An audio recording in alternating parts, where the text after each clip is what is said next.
going on here? How did you get in here? Who let you in? I told you I was going to give you the tips. You couldn't wait till I showered myself? Oh, the thirst is real.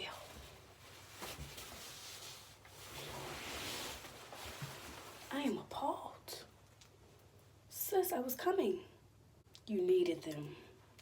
Got it. Okay, we'll talk about this later. But I got what you need. Just keep watching, okay? I got it. Gotta lock my doors better. Hey guys, so as you see here, I'm starting on freshly washed hair. I'm just going to take it out of my t-shirt dried towel.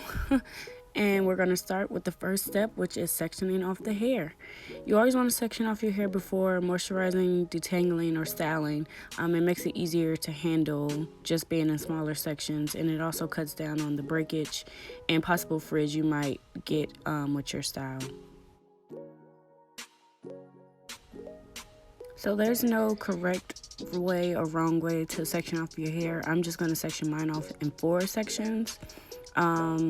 It's totally up to you. You can just do 2 sections or multiple subsections within the 4 sections. Totally up to you. But sectioning off your hair just makes it easier to manage while detangling. So this is what you see me doing here.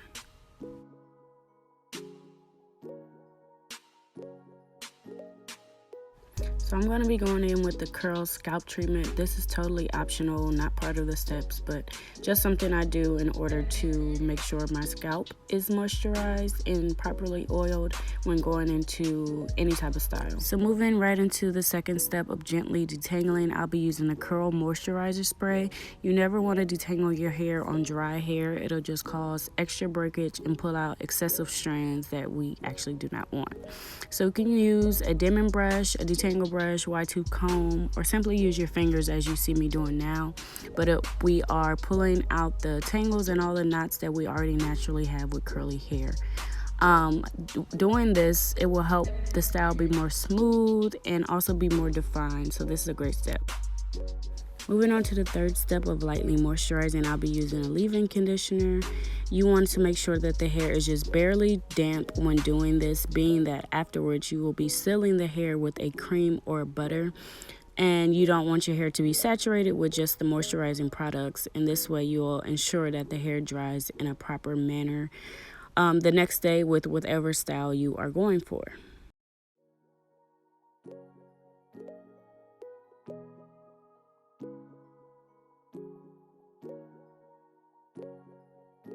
So moving on to the fourth step, after moisturizing and sealing the hair, you want to add a gel for hold. This step is optional, but holding product will help keep the style a second or third day longer, just to ensure that your curls are popping and it's staying in place for however long you feel your style should last or will last. This is key when doing wash and goes for me, just to ensure that my hair does not frizz up more than it normally would, because my hair literally does not know how to not be frizzy. So this step is key. So now it's time to style, which is the fifth step. Of course, I'm doing a wash and go, so it'll be a little different from a roller step or a Bantu knot out or anything like that. Now for wash and go, we just want to ensure that the curls are clumped together in proper place, which you'll see me use a dimming brush and then scrunching as well. Now with any other style, you just want to make sure that you are going slow and being consistent throughout the hair, just to prevent breakage and also ensure that the left side of the hair looks like the right side and everything is in proper place. So yes, that is what we're doing, and now you're just going to move on to the rest of the hair, and then we'll move on to the next step.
So this part is totally optional. I'll be going in with the control paste just to ensure that I don't have any extra flyaways or frizz, because as I stated before, my head does not know how to not be a frizz ball. So this step is totally optional. You do not have to do this. This is just something I did or do to ensure that I don't have any extra frizz. So now it is time to dry the hair, and this is how my hair is looking after adding all the products. Honestly, it wasn't looking how I needed it to look, so I actually went back in with the curl cream and the curl moisturizer just to ensure that it was going to be popping the next day in the way I know it should be looking. But when drying the hair, you want to make sure that it is completely dry, fully dry. Your hair, if your hair is even slightly damp, it will cause shrinkage and puff up, and also ruin the look of the style and potentially cause knots and tangles. So yeah, moving on to the last and final step of separating, and you're done. With any other style, you would be untwisting or unbraiding your hair, but with a wash and go, you literally wash and go. I hope you guys enjoyed this video. Be sure to comment, like, and subscribe to my channel, and I'll see you in the next one.